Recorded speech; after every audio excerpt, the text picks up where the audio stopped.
it doesn't look that hard, like there's a little space between the notes. So let's see.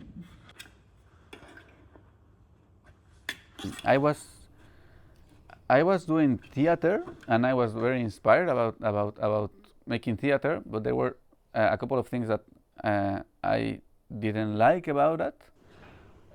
One was that I wasn't getting money about it. I was working in a theater school as helping with the building and like receiving the students and all of that. But I wanted something that I would love and I would be passionate about, and that I could kind of like have a good, like normal, good income. That was one part, and the other part was also in the theaters, in this theater company where I was. I was kind of like dreaming big, and I was like putting a lot of effort for that to happen. But when you're a group of 10 or 12, you can put as much effort as you can. If not all, if all the group doesn't go to the same path, you will just burn yourself. And I burned a lot, making a lot of work. And when I started with handpans, for me it was like super surprising to, oh, I have to do this, and I go do it, and it's done. It's not like 100 things more to do, you know. And like, man, like when I have to do one thing, I just do it, and it's done, and I don't need to like push other people and really struggle. And for me, that was amazing. So I started like going super fast on that.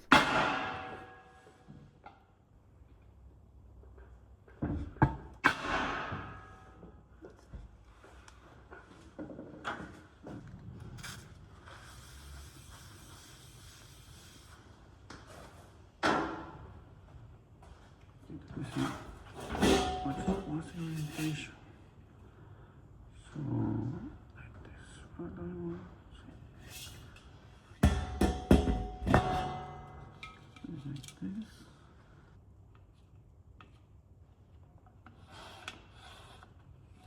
So, the moment where I was passionate and I decided to do it, it was like when I got this handpan, I was like seeing this magical thing, and also seeing the video of this pan art. And for me, it's like I want to make this magical object. So that was like the first inspiration.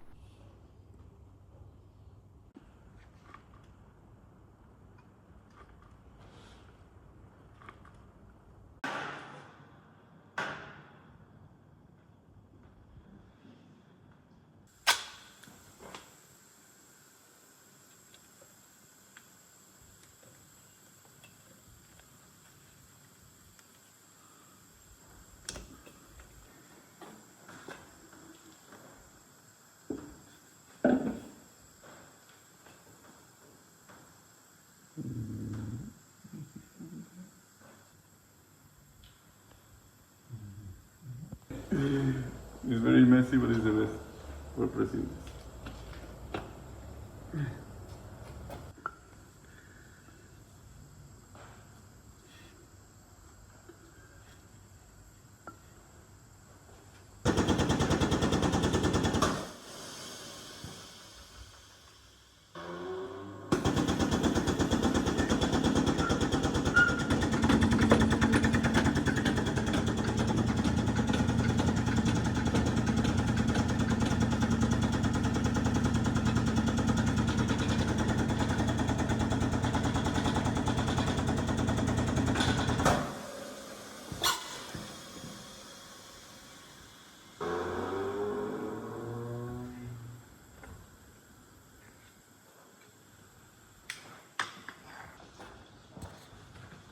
Because I broke like 5 shells trying to find the wood way.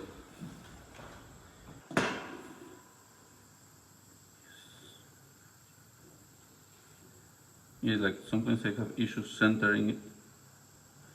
So now I got like a bigger mold, and I will draw it, and then with the other drawing I will center this smaller mold.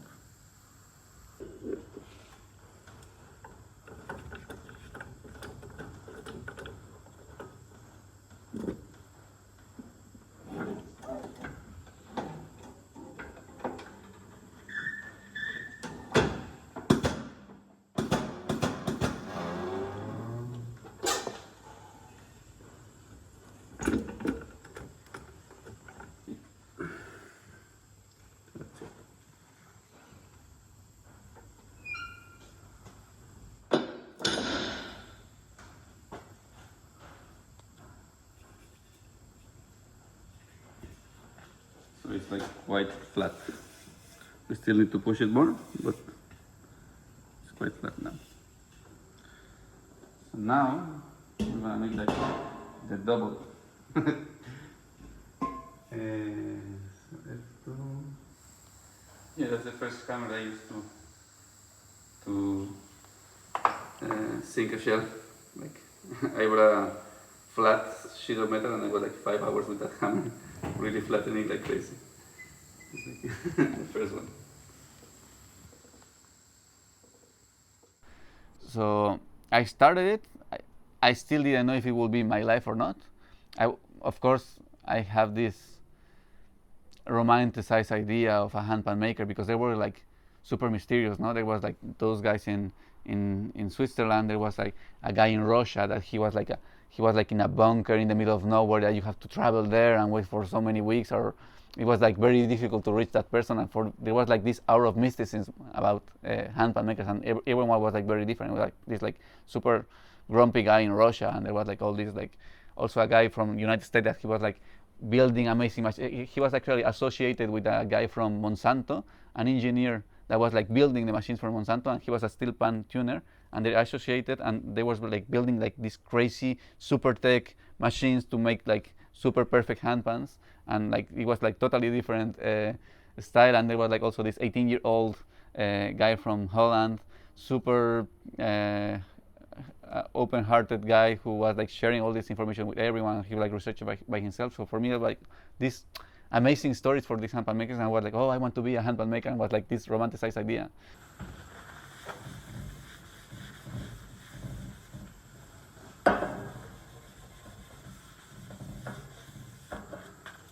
I think it's quite centered.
Right now it doesn't sound like anything.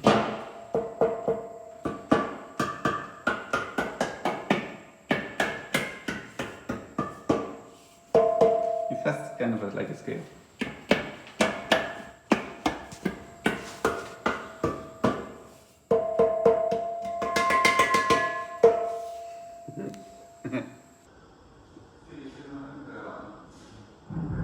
When you get some image of romanticized people, that image also goes down and fades away, and I was also kind of like angry about all this pretension and things about handpan making. No? So I started researching like with this idea of like living from my passion, and I was super excited. And then I finally started selling handpan, and it was kind of working. And after, I don't know, maybe 4 years, I kind of got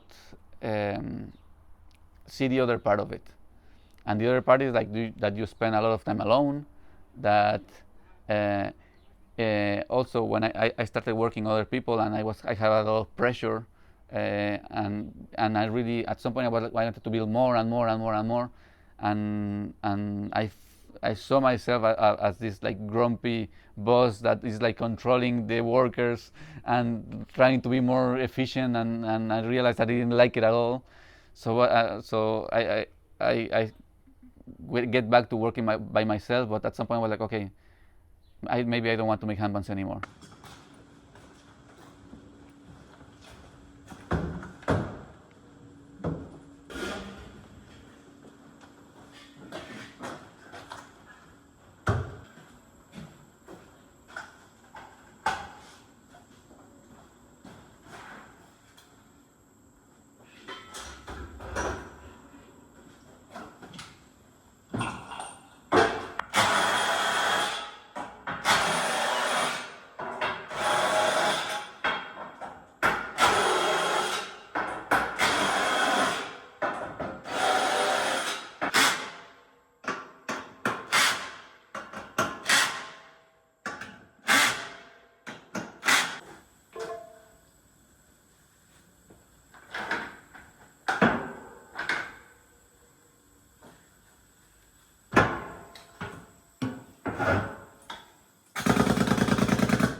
Listo.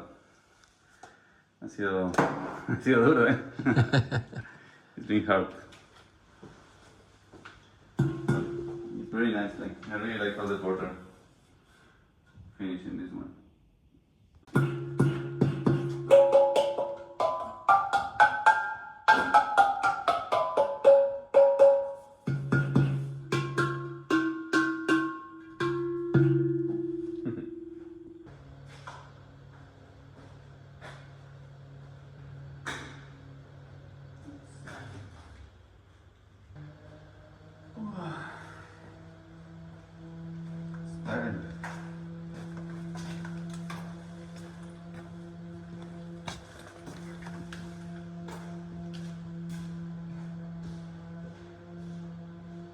So I kind of stopped making handpans. I was making very little. So for a year I just like was making like one per month, and living here in the workshop. So I was living with a little money, and I had a lot of free time. And I really wanted to stop until at some point where I decided to stop. I got some orders, and I was like, hey, maybe I won't make a handpan for this person. So it felt weird to say no, but at the same time I was like, okay, I will just wait, and if the due date comes and I haven't made the handpan, I will tell him that I won't make it, because I was kind of like desilusionado, like I didn't have this, I was uninspired. So when the date was almost coming, I saw myself building the handpan for him, and then I started having another flow to making handpans. I was just, instead of trying to make more handpans and to earn more money, or to build a brand, because I wanted to build a brand and to be this handpan maker, I think I have like this romanticized idea. One, to get a lot of money from handpans, that it didn't work. The other one was to build like this image of myself, or like have like this super nice brand, because there are other brands that are very recognized, and that was also an idea. And also to like post in social media, because I have like this video that went very viral, and so I had this idea of like really having like very nice social media, and didn't work. And then at the end I realized like which is my path, is like just to build a small amount of handpans, to focus into building, to enjoy my time with clients, and now I think I love my lifestyle. And the part of what I love, I love making handpans, but it's not just the thing of like, oh, I will be like all my life just like all my day just like hammering and trying to perfect the sound and all this, like really having that. No, I love handpans because I really love perfecting the sound, but I really love like knowing my clients and that they come here, and I really like all this part of like knowing the person that come to get a handpan, and also like imagining the places where the handpan goes. You know, they go to Hawaii, they go to Australia, and like they go to such a different places, and I really like it. And also like the freedom that it gives, that I can work. Like I live in my workshops, I can work at 3 a.m. I work on Saturdays. Sometimes I don't work on Monday, so I have like this very unorganized way of working, and I really like to have a lot of free time. So I prefer to make a small amount of handpans, have a lot of free time, being able to do other things, and also to have like this personalized relationship with clients, and to build like specific handpans for them. So I think now I like making handpans for all the lifestyle that I have through it, and also the building about it, but it's like everything around it. So yeah, I think I finally make peace with my craft. So yeah, it's very interesting, because I think it's such a demanding craft, at least for myself, that I need a lot of space out of it to come back and to really focus in one instrument.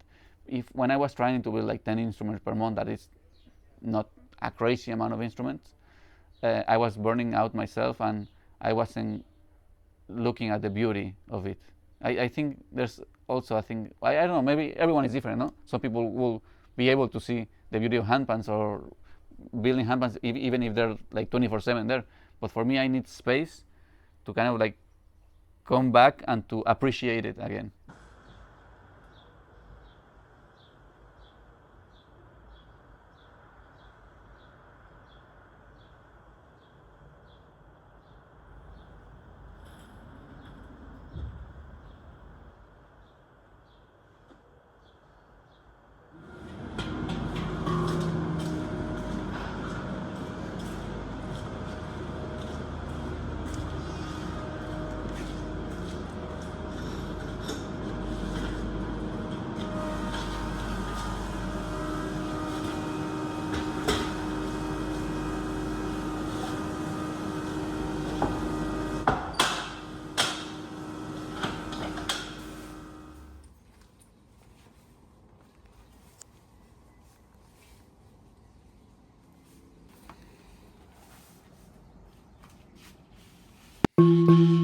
So 440, right?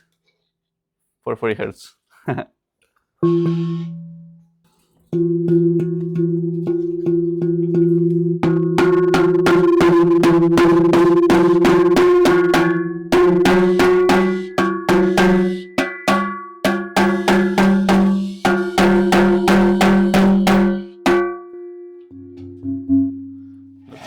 Now it's like too soft, so you can see that how it like pops out.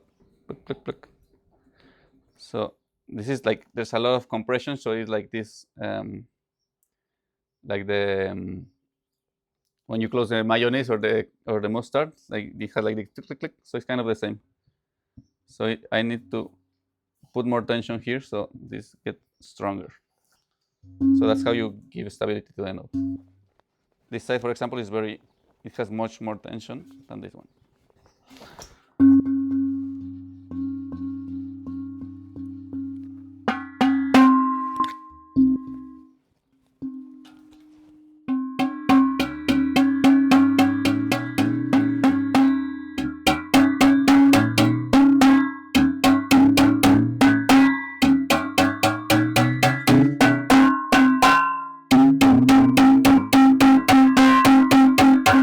Yeah, right now I'm not like tuning a lot. It's more like giving a lot of tension where it needs. I try to leave it like close to where it should be tuned. But yeah, first is like to give tension, and then I will tune like taking out tension from the other place, so it's more homogenic everywhere.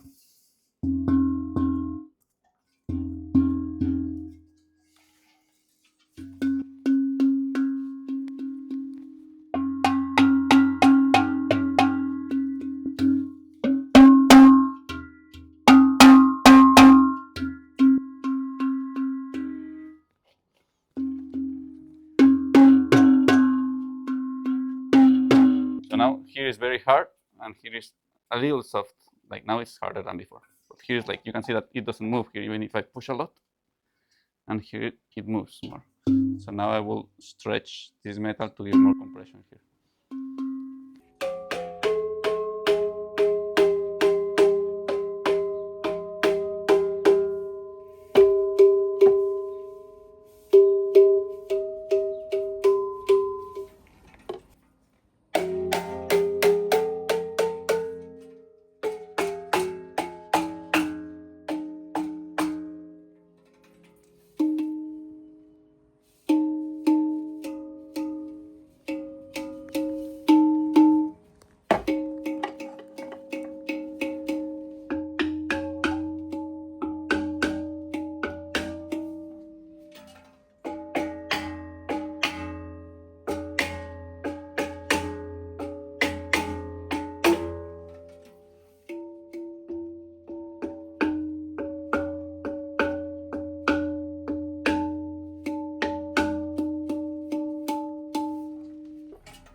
Just 3 more.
Polishing is done now. It just needs cleaning like super carefully, because even if you don't see any stain, there might be some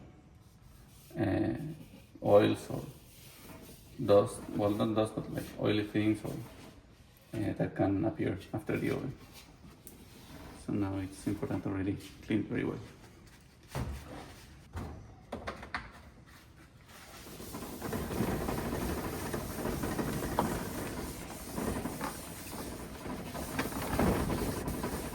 The idea is to scrub it until this doesn't come out dirty.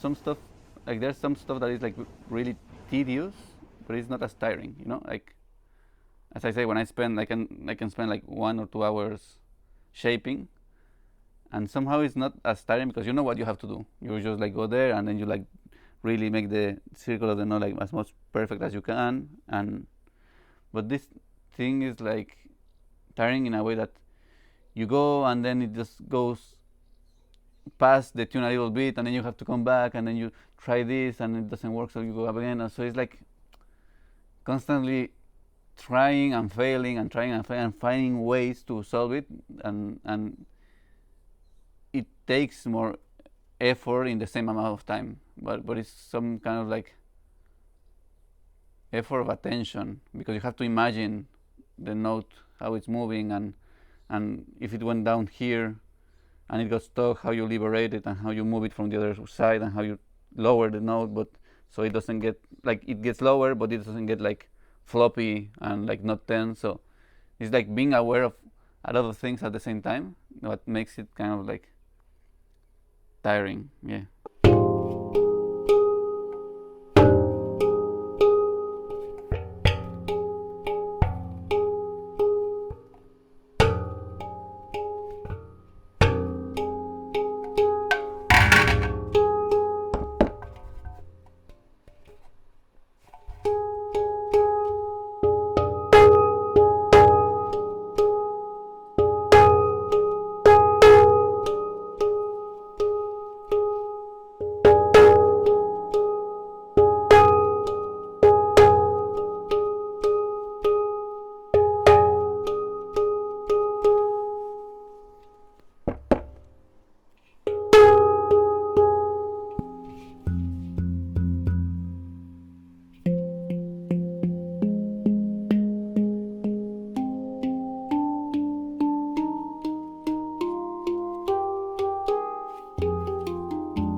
Now the bottom part.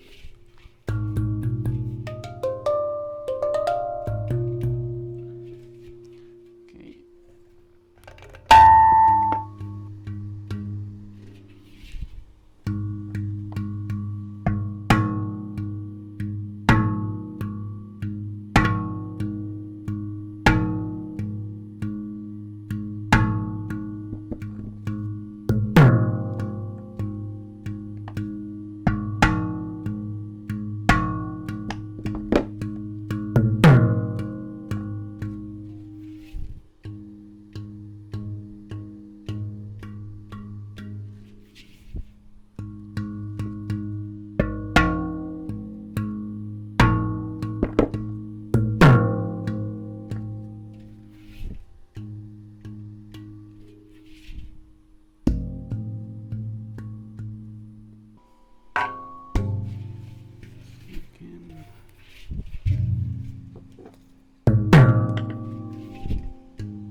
it's quite there.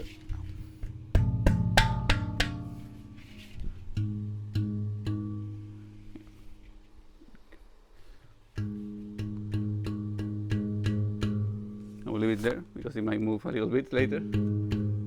So, yeah. Oh, it's tiring, huh? You're like struggling.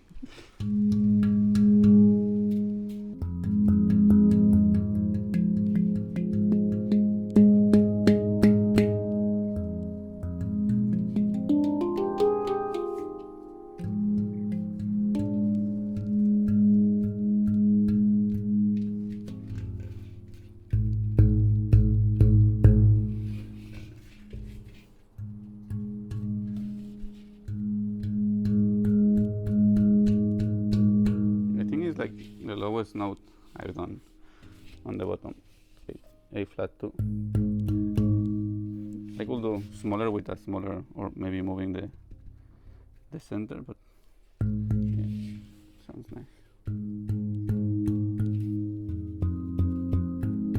Okay, the part of tuning, even if it's tiring, it's like it's very rewarding. No, it's like, well, like I like climbing too, for example, and I go to the rock, and then when you're there, you're like, why the fuck I put myself here? Like, it's so uncomfortable and I have afraid, and it's like, oh, I don't like it. But then when you come down and then you had all this adrenaline and you achieved something, and then it's like very fulfilling. So it's kind of the same. It's like you're struggling there and it's like so annoying, but then you get to the nice round sounding note, and it's like, oh, super rewarding. So yeah, that when I say that it's tiring, it doesn't mean that I don't like it. It's just like, it's interesting to like experience how doing some, like, it's not about the doing or hammering or the physical thing. It's something about the attention, and to see like how much invisible things are happening at the same time. That's the interesting part too. Yeah.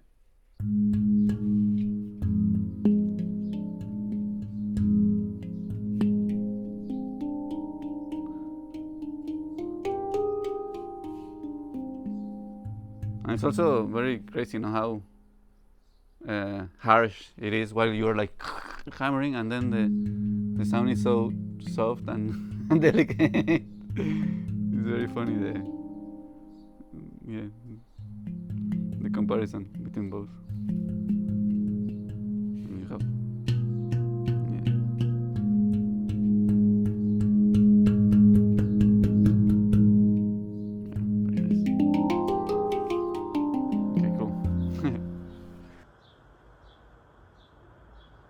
being a handpan maker also opens these doors to relate with very interesting people. It's like people that are interested in sound and also somehow interested in crafts and interested in spirituality a little bit, because this instrument is about spirituality. Like, there was another client that came. He had a coffee roastery in Norway, and when he came, he brought some coffee. I have it there, and we can make it later. We made coffee together, and he was speaking about all this craft about making coffee. And then we spoke a little bit about Tai Chi. We practiced a little bit of Tai Chi because he's a Tai Chi practitioner. So for me, it's always like an excuse to meet very beautiful people, and like, for me, yeah, it's very beautiful to have like this Tai Chi teacher with this roastery, and then this sandwich seller that is like, like very street vibe and very just like normal person, that is not like super fancy, you know. And it's very nice how all these kind of different people have like this inspiration of or attraction to this beautiful, or to this beauty, or to this, they're touched somehow by this sound, no? And the sound or the instrument, or yeah, there's like this. I think what kind of like put us all together is kind of like this drive about this invisible intimacy, or yeah, this resonance of of the inner intimacy that handpans kind of like evokes in us. So that is very beautiful to see that in all these different types of people. Yeah.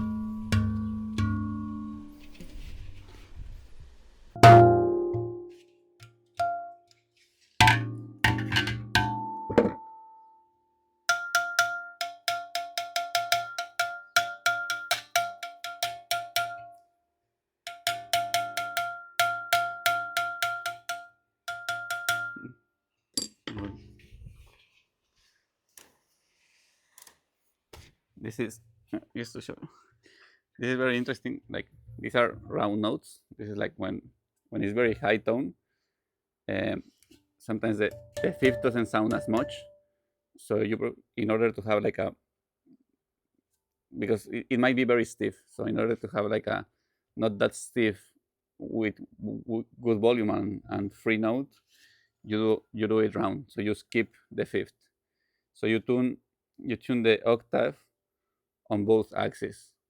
Here you have like one axis and the other. So instead of tuning fifth and octave, here you tune octave and octave. So you have like the same overtone in here. The problem is that as you have a round note, you tune the octave here, and normally you tune the octave here. But sometimes when you're tuning, this X turns and becomes like a plus. So you have to keep catching where it turned. And to do that, you hear when you have like the octave, there's a point where it sounds more clear. So you here it doesn't sound clear, here it sounds more clear. So now it's here, it's not here. So it changed from the cross to the plus. So now this part is low. So you have to keep like tracking it.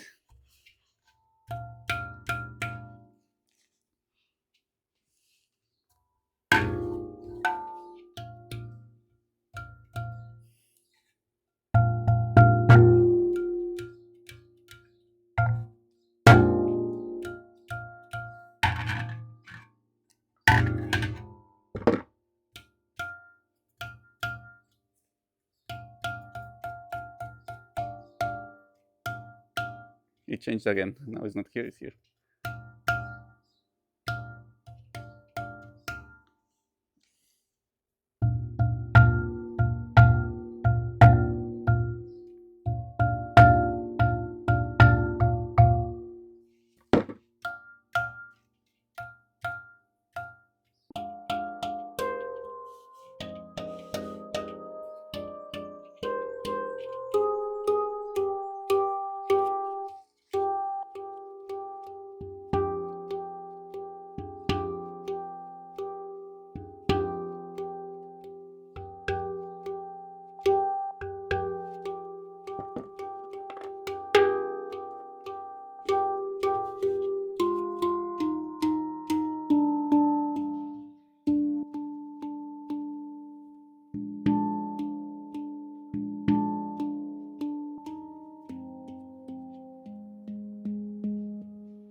Okay, it's done tuning. Now we need to clean it and sign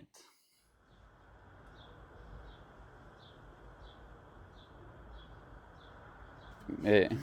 Well, at the moment, the name Numen. Well, I was searching for a name, and